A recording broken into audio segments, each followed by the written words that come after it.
Now part of the Darkcast network. Welcome to Indie Podcasts with a dark side. Welcome, lambs. Welcome to Love and Murder. Now, instead of going through the normal intro like I usually do, let me just tell you what's been going on. So for the past 2 weeks, life for me has been very hectic. I have a lot of stuff going on. It seems to have calmed down for now. So I have not been on the computer for like a week. Imagine that. So I'm very behind. And I did not get your episode out for this morning as I normally do because I didn't even record it. Oh my God. Anyway, what I'm giving you instead is one of the past Lamb Fam episodes, so a past bonus. It's an SKC Serial Killer Corner episode. So not only am I going to put out this past bonus as a full for today, so you get your full episode anyway, but this also gives me a chance to show you like kind of the episodes that you would get if you become part of the Lamb Fam. And for bonus episodes, that's at the $5 tier or above, patreon.com/Love and Murder. So without further ado, let's get into your episode. And remember, this was a past bonus. I think it was a season 4 or 5 bonus or something like that. Thank you so much for your patience with me, and thank you so much for supporting Love and Murder. Here we go into your episode. This is actually an SKC, a Serial Killer Corner episode, so also it's a bonus, so we're kind of lax with the background noise, so right now you can hear my ice maker in the background. Yes, I have an ice maker. My freezer is so small. So I just invested in an ice maker. If you're interested to know what ice maker I have, let me know and I'll put the link below. But anyways, that's why you're hearing the noise in the background. So let's get into this SKC. Now, this case isn't a straightforward story of a typical serial killer. Hadden Irvin Clark was born on July 31st, 1952 in Troy, Connecticut. He was the second of 4 children in a family that, on the surface, appeared to embody the American dream, or what some people may say is the American dream. His father, a Korean War veteran with an MBA and PhD in chemistry, had a significant role in inventing clear clinging plastic wrap. Wow, they probably are rich. Well, he had a role in it. And fire retardant carpeting. Well, like I said, I keep thinking, wow, they're rolling in the bucks, but he had a role in it. It didn't say that he was the one who did it. His mother, Flavia, could trace her lineage back to the Mayflower. Despite this seemingly privileged background, like I keep thinking about, the Clark household was marred by deep dysfunction, alcoholism, physical and emotional abuse. His father, Hadden Sr., was an alcoholic, while his mother struggled with mental health issues and had a volatile temper. Hadden's childhood was marked by neglect and abuse. His parents frequently fought, and his mother often belittled and humiliated him, calling him the R word. She was reportedly disappointed that Hadden wasn't born a girl and would humiliate him by dressing him in girls' clothes and calling him Kristen when she was drunk. His father called him the R word, like he said the R word, and beat him with a belt to stop him from wearing girls' clothes. So his mother forced him to wear it, and then his father would beat him to force him not to wear it. Like, how about you go after your wife to tell her to stop doing this then? Just doesn't make some parents don't make sense to me. You know what I'm saying? I don't want to say parents. Some people don't make sense to me. Both of Hadden's parents were known for their erratic behavior, and the unstable home environment took a significant toll on Hadden and his siblings. The family moved frequently, often twice a year, which disrupted Hadden's education and social development. He failed 2 grades in elementary school and was teased by his peers. At the age of 4, Hadden was taken to Yale University's Child Study Center, where doctors diagnosed him with cerebral palsy and possible mild brain damage. Hadden exhibited disturbing behavior from a young age. He bullied neighborhood children and fought with his younger siblings. Well, that's not really disturbing behavior. That's just behavior of a child that has a bad household, and fighting with your siblings is normal. More alarmingly, he showed sadistic tendencies, taking pleasure in torturing animals. Now, yeah, that's disturbing behavior. 2 of Hadden's siblings, including his brother Bradfield, also exhibited violent tendencies. In fact, Bradfield Clark was convicted of murdering a woman in California years after Hadden was incarcerated, which I actually put that on my list to do an episode on him, a bonus episode on him. The youngest brother, Jeffrey, also had legal troubles. He was convicted of physically abusing his wife, receiving a suspended sentence. The only sister, Allison, ran away from home as a teenager and later severed ties with her parents, saying, quote, "I never had a family." Then, their father committed suicide in 1986. As a young man, Hadden struggled to fit in socially, and he was bullied in school for his odd behavior. He was known to be introverted and had difficulty making friends, often retreating into his own world. Over time, he developed severe psychological issues, including schizophrenia, which went untreated for most of his life. After high school, Hadden briefly attempted to lead a normal life. But how can you do that if you don't know what the scale of normal is? You know what I'm saying? He enlisted in the U.S. Navy as a cook, but his military career was short-lived due to his erratic behavior and increasingly unstable mental state. Hadden was reportedly beaten for wearing frilly underwear under his uniform, a habit that stemmed, obviously, from his childhood experiences. In one particular incident, he was locked in the meat freezer for 3 hours. The most significant event during his naval service happened when Hadden suffered a concussion after his head was banged against an aircraft carrier deck. This incident had a profound impact on his mental state. His brother Jeff later suggested that this head injury might have been what, quote, unleashed Hadden's dangerous potential. In 1985, he was discharged from the Navy after being caught wearing women's clothing and stealing from fellow sailors. It was during this process that he received a formal diagnosis. Navy psychiatrists diagnosed Hadden with paranoid schizophrenia, describing his condition as, quote, manifested by persecutory and grandiose delusions.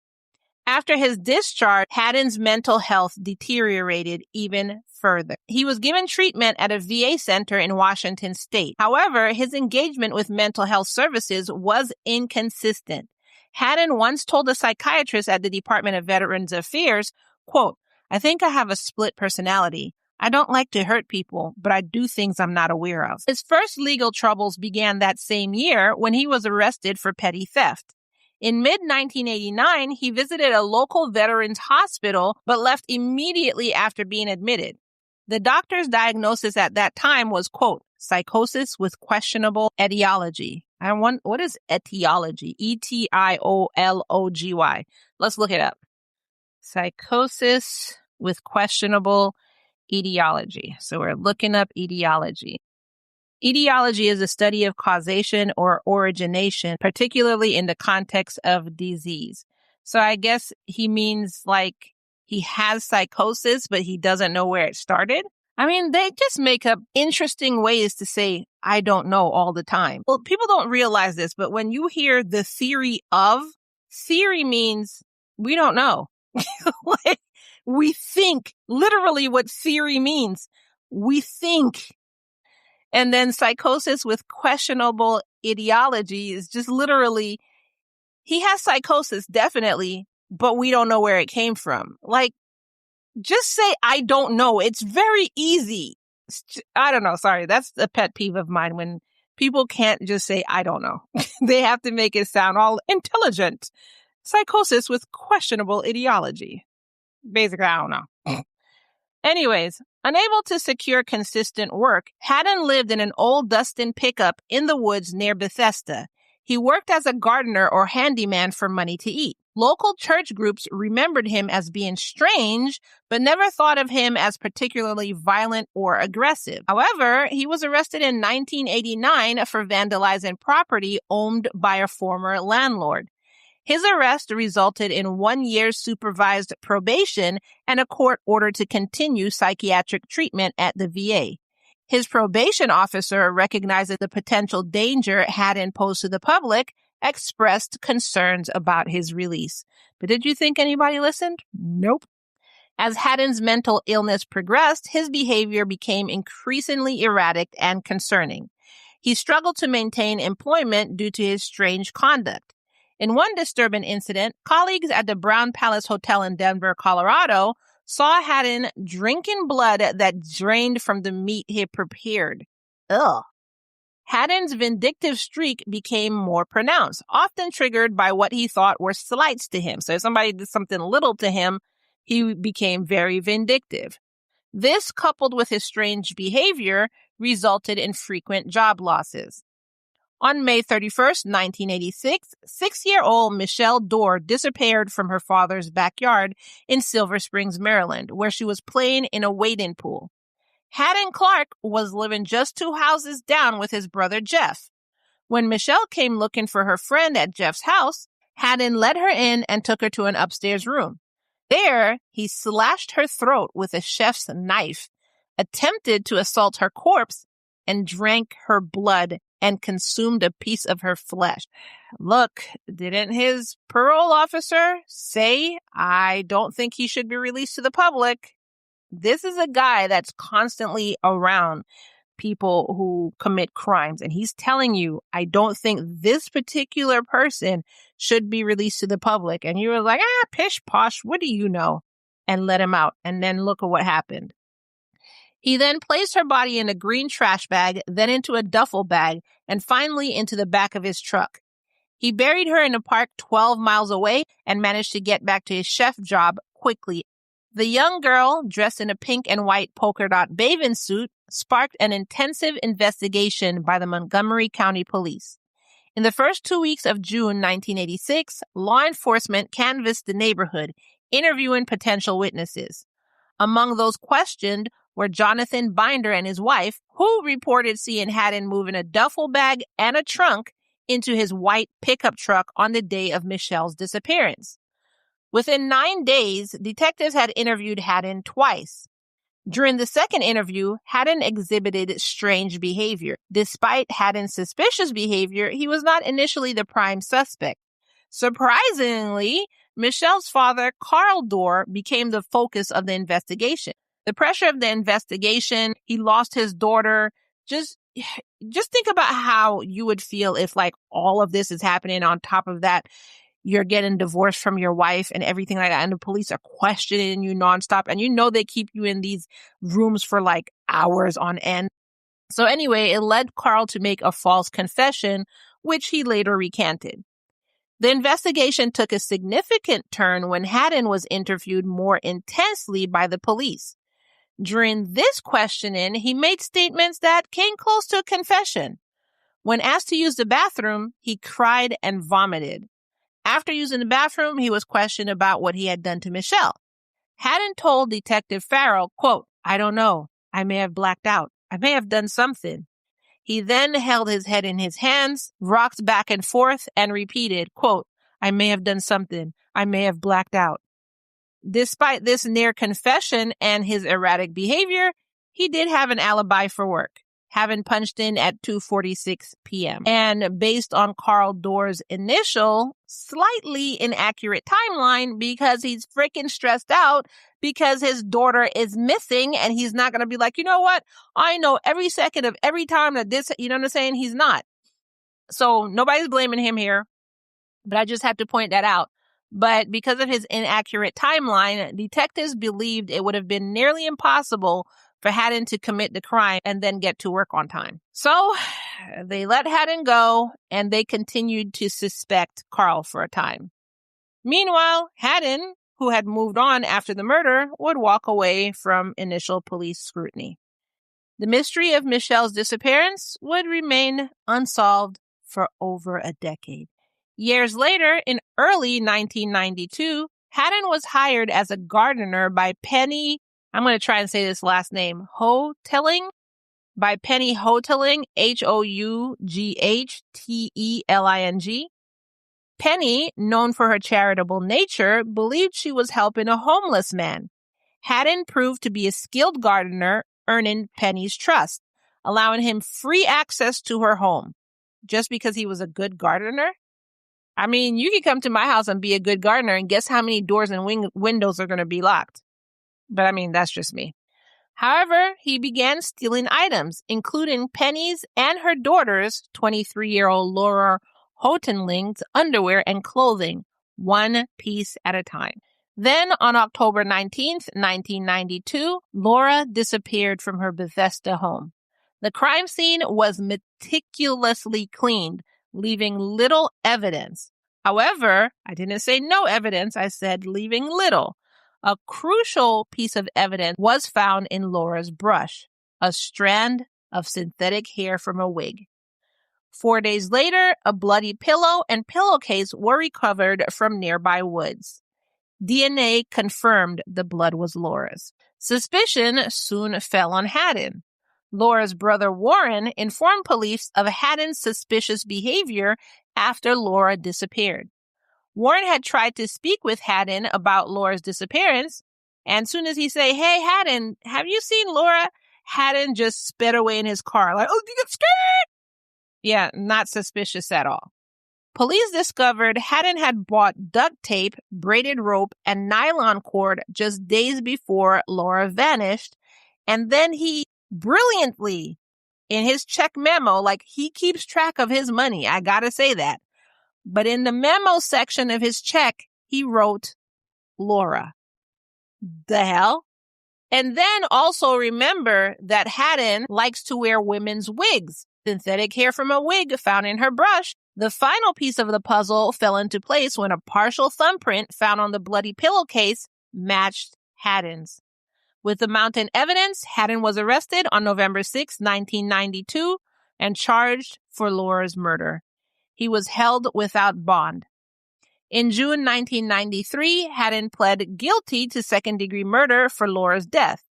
This plea came in exchange for revealing the location of Laura's body. He led authorities to a shallow grave about a half a mile from her home, where her remains were recovered. He received a 30-year sentence for this crime. Just 30 years? However, this was not the end of Hadden's legal troubles. Years later, Hadden started to confess to the murder of Michelle Dorr to his cellmate, Jack Truitt, whose long hair and beard led Hadden to believe he was, as he said, Jesus. Jack reportedly listened to Hadden describe killing the young girl, drinking her blood, and eating her flesh. Detective Luciano, who conducted lengthy interrogations with Hadden, credits Jack for helping investigators bring closure to Michelle's family. Luciano said, quote, "When Hadden started confessing to Jack, Jack was like, man, this guy's talking about killing, gutting, and cannibalizing little kids and cutting the throats of women. I mean, I'd just be like, God, hard, let me out of here." These confessions, along with mitochondrial DNA testing linking him to bloodstains found on floorboards in his brother's house, led him to being charged with Michelle's murder. In 1999, he was tried and convicted for second-degree murder for Michelle's death. Several fellow inmates reportedly testified against him, so he was just running his mouth.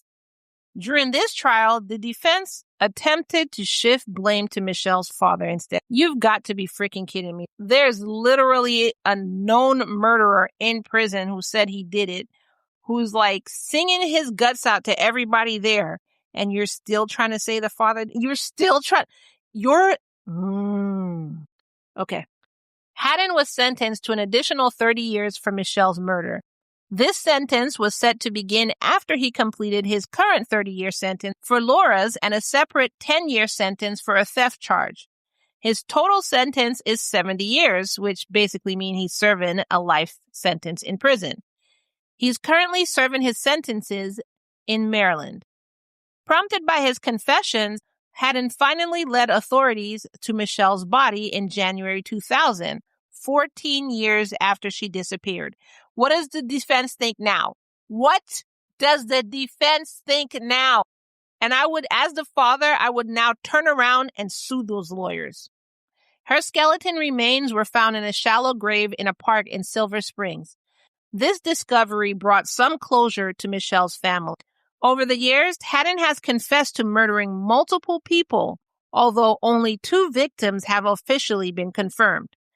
He told his cellmate that he killed as many as 12 women and girls along the eastern seaboard between the mid-70s and 1993. He even claimed to have killed a boy where he was only 12 years old in 1964, alleging that his father helped to cover it up.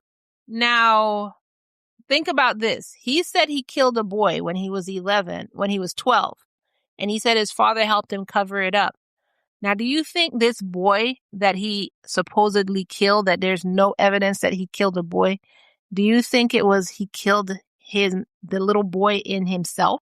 You know what I'm saying? And then like his father helped him cover it up, and you know how his father was beating him for, get out of girls' clothing? Maybe internally he killed that boy, or maybe he could have really just killed a boy.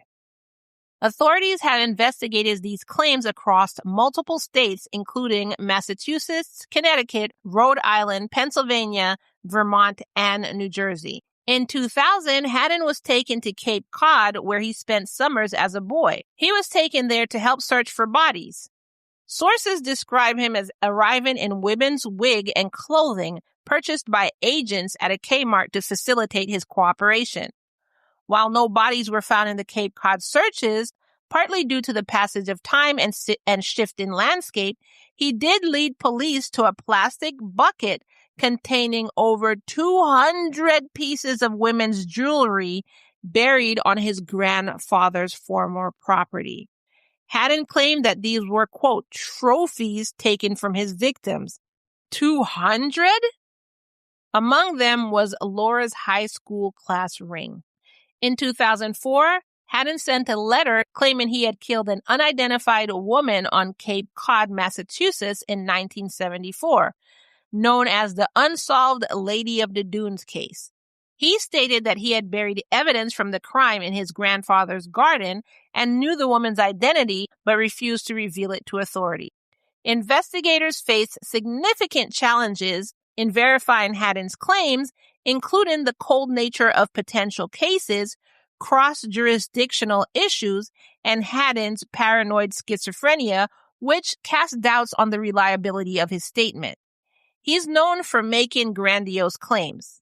Despite these difficulties, authorities continue to pursue leads, hoping to bring closure to other families. Now, one of the most disturbing aspects of Hadden's psychological profile is his cannibalistic behavior.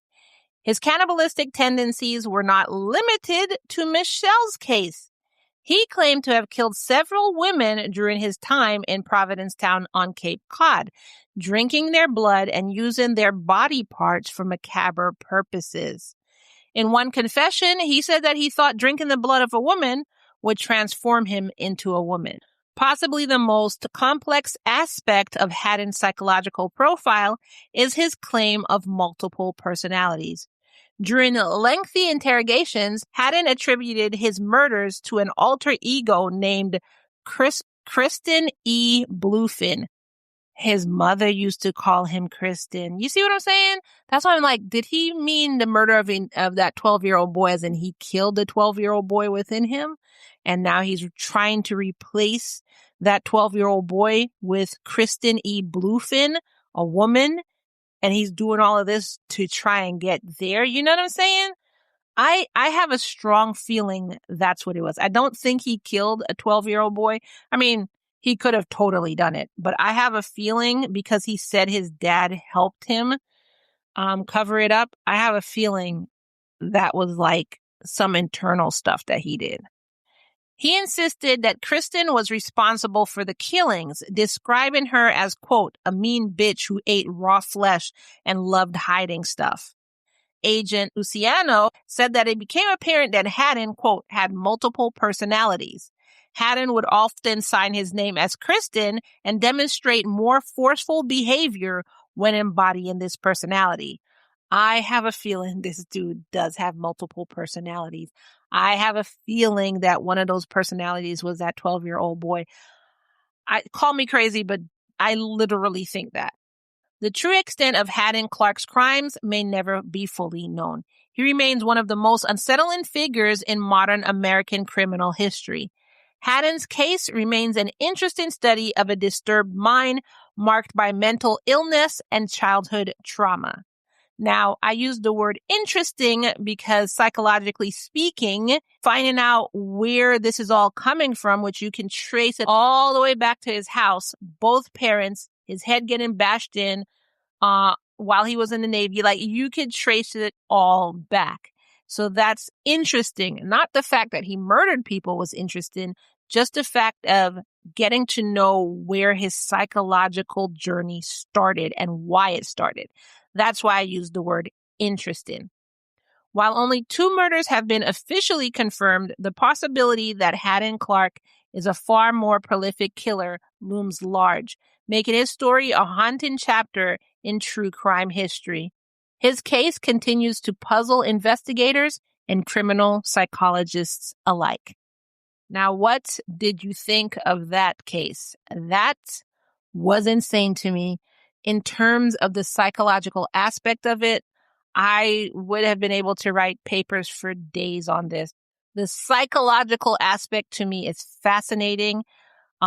Based on just a short case that I gave you, I could see where a lot of things came from in his personality. And yeah, he wasn't just a serial killer. I really think this guy really seriously had mental health issues. Like, that was it. I think he was just gone. And again, nobody was listening to people who were saying that this guy is dangerous or something's wrong with this guy or any of the warnings that were being thrown out there. Nobody was really listening to it. And then, look, this is what happened. Anyways, that's my take on it. I want to hear your take on it. So leave your thoughts in the comments below. So that is it for today's episode. Once again, thank you so much for understanding. I know this came out number 1 late, and number 2, it's not your normal kind of episode. But if you want more cases like this, you get Serial Killer Corner, you get Deadly Duos Corners, you get Kai Rants, you get so much more. Then join us over in the Patreon, patreon.com/Love and Murder at the $5 and above tier. And actually in the Patreon, instead of this episode, they're getting a Kai Rants, and tomorrow they're getting another bonus episode. So you want to be part of that? Then join us over there, patreon.com/Love and Murder. In the meantime, as I said before, thank you so much for your patience with me. I really, really, really appreciate your understanding, your patience, and your support. Please continue listening to Love and Murder. I will get it together. These past 2 weeks, oh my God, if I just told y'all what my 2 weeks look, if I just told y'all what yesterday looked like, y'all would just faint. I'm telling you, y'all would just like succumb to consumption. I don't even know what that means. But anyway, thank you so much for your support. Thank you so much for being part of Love and Murder. And as I tell you at the end of every full episode, say it with me now. It's all love and no murder, y'all. Bye.